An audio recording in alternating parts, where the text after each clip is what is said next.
दोस्तों, जिन्नात का नाम सुनते ही हमारे दिमाग में तरह तरह की तस्वीरें चलने लगती हैं। तरह तरह के सवालात उठने लगते हैं कि जिन्नात कैसे होते होंगे, जिन्नात कैसी मखलूक है।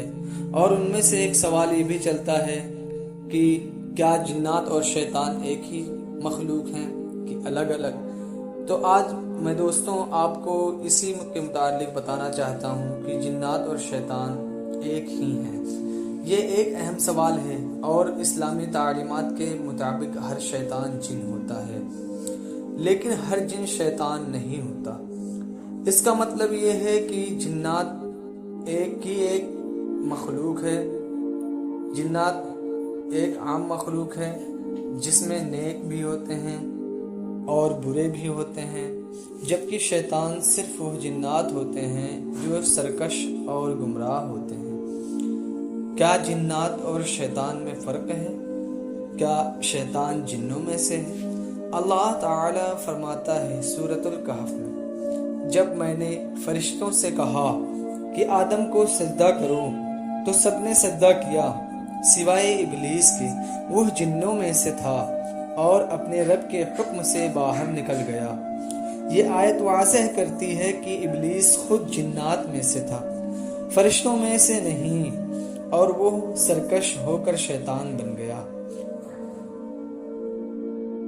क्या तमाम शैतान जिन होते हैं? मगर तमाम जिन शैतान नहीं। कुरान पाक में सूरतुल जिन में अल्लाह तबारक व तआला इरशाद फरमाता है, और हम में नेक भी हैं और हम में उससे कम दर्जे वाले भी।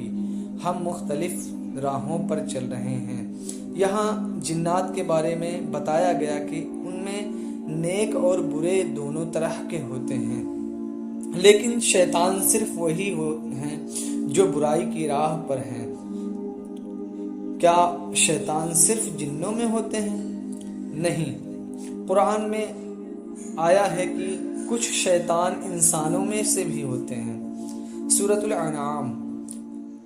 और इस तरह हमने हर नबी के दुश्मन शैतान बनाए हैं, जो इंसानों में से भी हैं और जिन्नों में से भी, जो एक दूसरे को धोखा देने वाली बातें करते हैं, धोखा देने वाली बातें सिखाते हैं।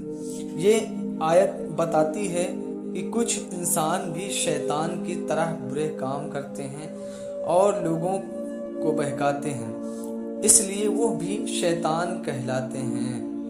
नतीजा, जिन्नात मखलूक हैं जिनमें नेक और बुरे दोनों होते हैं। शैतान सिर्फ वही जिन होते हैं जो सरकश और बुराई की रास्ते पर चलते हैं।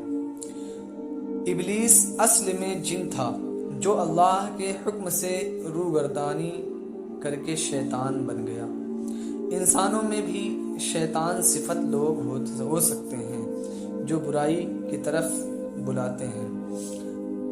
दोस्त, जिन्नात के मुतालिक आप और कुछ जानना चाहते हैं तो कमेंट बॉक्स में लाजमी बताएं और लाइक करें, चैनल को सब्सक्राइब करें ताकि मैं आपके लिए